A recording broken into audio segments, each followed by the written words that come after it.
Welcome to another episode of Christian Religious Studies, a school on air.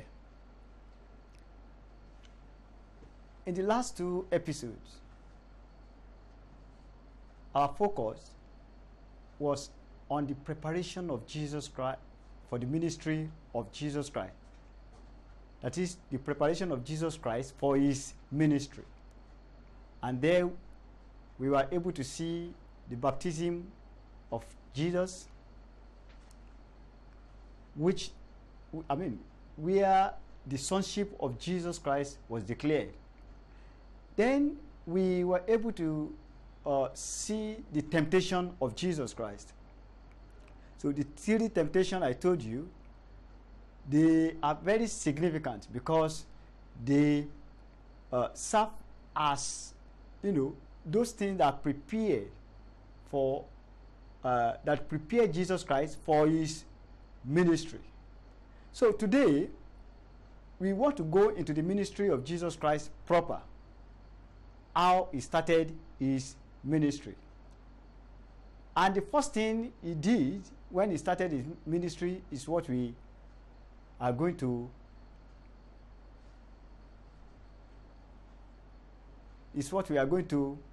discuss. And what is that thing? That is a discipleship. The call of disciples. Who is a disciple? And what does it mean to be a disciple? What does it mean?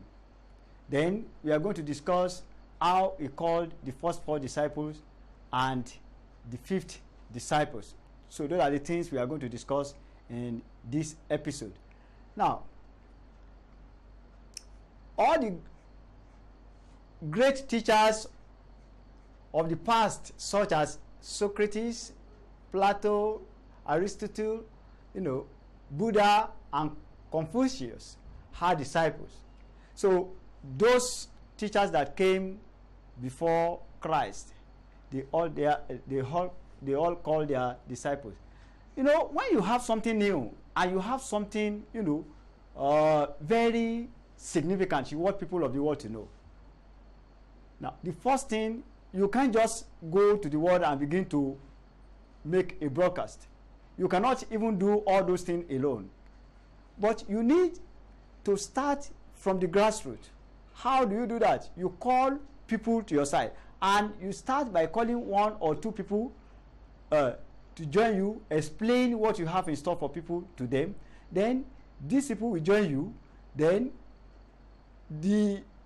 what you want to teach the people will continue to expand from 1, 2 to 3 to 4 and to the old world. So those people that came before Jesus Christ, they had their disciples. So when Jesus Christ also came, he had his own disciples. So all these people that we have just mentioned, they had their own disciples.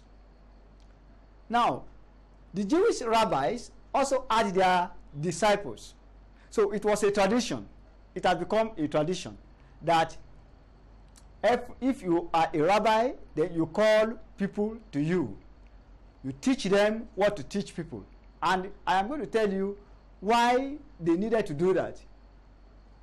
So you call people to yourself and teach them. Then after teaching them, your expectation is that those people that you have prepared, they are the ones that will continue to do what? To propagate whatever you have taught them. And not only that, those are the people that will succeed you when you are no more. So that what you have taught the people will not just die. So he followed the earlier great teachers. Now, in the synoptic writer agreed that Peter and his brother Andrew and the two brothers, James and John, the sons of Zebedee, were the first four disciples to be called by Jesus. I told you that Jesus Christ also followed those people that came before, those rabbis that came before him. Now, and when he wanted to start his own ministry, he called certain disciples. And these disciples he called, the call of the disciples were in batches. So the first 4 disciples is what we are trying to see now. So he called Peter, Andrew, his brother, and the 2 brothers, James and John, the son of Zebedee. So all these 4 disciples were the first disciples that Jesus Christ called. Now, but something very, very important to us in this class is how the synoptic writers, the synoptic gospels writers, how they presented their, how they presented the call of the disciples. So we have little differences in how they recorded it. That does not mean that there is a disparity in the disciples, in the number of disciples, or the names of the disciples, or the disciples they called. But in case in the exam you are asked to write according to certain gospel, so that you'll be able to, follow strictly the disciples, the question is asking you to account, to give its account. So that is why we want to quickly look at some differences that we have in this account of the call of the disciples. How the gospel writers, how they give the account of the call of the disciples. Now, when we look at Matthew chapter 4, 18 to 25, and Mark 1, 16 to 20, they have the same setting for the call of the disciples. So, now, these 2 gospels, Matthew and Mark, they have the same setting. So, in the account of the call of the disciples, while Luke 5, 1 to 11 has different setting. So, in the exam, they may ask you to narrate according to Matthew, or to narrate according to Luke, the call of the first 4 disciples, the call of the first 4 disciples. So you have to take note. Now, when we look at Matthew chapter 4, 18 to 25, I want to read. As he walked by the Sea of Galilee, he saw 2 brothers, Simon, who is called Peter, and Andrew his brother, casting a net into the sea, for they were fishermen. And he said to them, "Follow me, and I will make you fishers of men." Immediately they left their nets and followed him.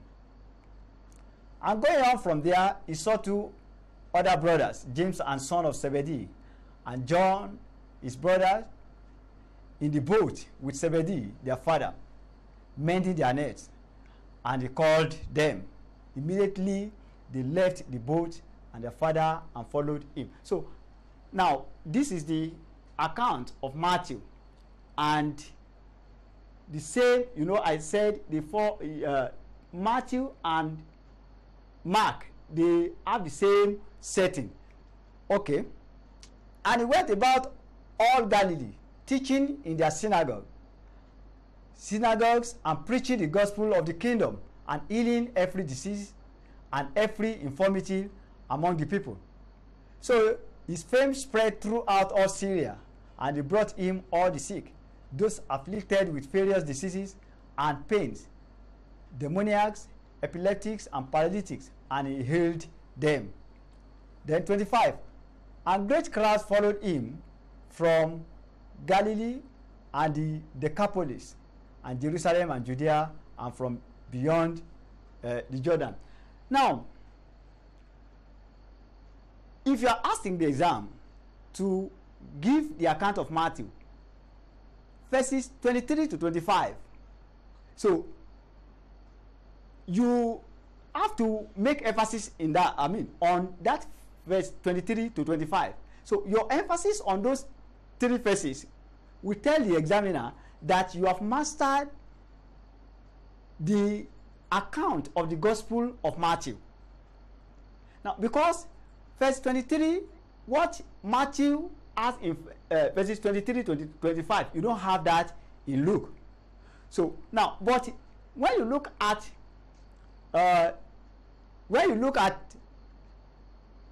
20 to 22, you see that they have the same account. They are 21, 22, they have the same account. That is, Jesus Christ called the disciples. He came and he entered the boat and he called the disciples. But the only thing that will make the examiner to know that you have really mastered the gospel, how it is written in Matthew, is by writing verses 23 to 25. Now, according to Luke, Jesus was standing by the lake of Gennesaret. You can see that here Luke is particular about the sea, about the lake. But in the other gospel, that is Matthew and Mark, you have Galilee. Here Matthew is giving us the name of the lake where Jesus Christ was standing, that is Lake of Gennesaret. Then Luke states that the fishermen were washing their nets. They were washing their nets. But in what we have just read in Matthew, you see that what were they doing? Can you remember? They were mending their nets. They were mending their net. Now, you see, when you say they are mending their net, what does that mean? So that means, they were about to start fishing. But here, they were washing their net. So that means they must have finished their day job. That is, they have just finished fishing. So they were now trying to do what? To wash their nets in preparation for another time. So that was the time Jesus Christ came and met them. So these are the little things you have to take note when you are writing, especially according to the specified gospel. Now, in Luke, Jesus asked Simon to put his net into the sea for a catch, but he complained that they had toiled all the night without catching any fish. I told you. So they have toiled. So that means they were just rounding off the work of that day. And when Jesus Christ told him to do what? To launch into the deep, he said, we have been doing these things since last night. We have not caught any fish. So now look at the account of the miracles that Jesus Christ performed and the reaction of Simon. So it was at this junction that Jesus Christ said, that Peter said, just like you have said, I will do it. Now, all this that we are just discussing about this, the conversation between Jesus Christ and Simon, they are not recorded you cannot find that in the Gospel of Matthew and Mark. So now when you are writing, you have to give the account vividly and according to the gospel that you are asked to to present. Now, Jesus Christ performed certain miracles there, and the miracles is peculiar to Luke. Then the reaction of Peter, you are going to read that on your own in the Bible. The reaction of Peter to that miracles. So you have to give, because all those ones are peculiar to Luke. You have to give a full account of what you have in Luke. But just try and make sure that you take note of the differences between the accounts given by each of the gospel writers. Now, from there, we have seen the call of the first 4 disciples. Now, we want to see the call of Levi. The call of Levi. So you have that in Matthew 9, chapter 9, verses 9 to 13. Then Luke chapter 5, verses 27 to 32. Then Mark chapter 2, 13 to 17. You see that all the gospel writers, all the 3 gospels have this account. So the 5th disciple to be called was Levi. So Levi, Matthew called it Levi. Now the tax collector. You have to take note of that when you are writing. So that one will polish your, your writing and your mastering of the gospel you are writing about. Then, so when we read Matthew chapter 9, 9 to 13, then Luke 5, 27 to 32, we are going to find this account. Then Luke follows Matthew and Mark closely. So in the account of the call of of Levi. So Jesus' statement that those who are well have no need of physician, but those who are sick. So this one is peculiar to Luke. Then Luke asks that Jesus further said, I have not come to call the righteous, but sinners to repentance. So all these one are peculiar to Luke. So when you are writing, you have to make emphasis on these peculiarities. So many people follow Jesus after the call of the 5 disciples. From these people, Jesus chose 7 more people to add to the original 5 to make 12 disciples. So there are so many other that Jesus Christ called, but he just chose 12 among them. So Jesus saw the 12 disciples as the foundation members of the church, which is the new Israel and which is universal and open to all believers. So significances now. What are the significances of the call of disciples? 1, discipleship require prompt response. You can see when Jesus Christ called them, they left everything they were doing, they followed him. Then 2, any person could be called, rich or poor. Don't forget that all these fishermen, they were stark illiterate. So Jesus Christ calls everyone. So whether you are illiterate, whether you are educated, whether you are a woman or you are a man, so irrespective of race or sex, so Jesus Christ calls everyone.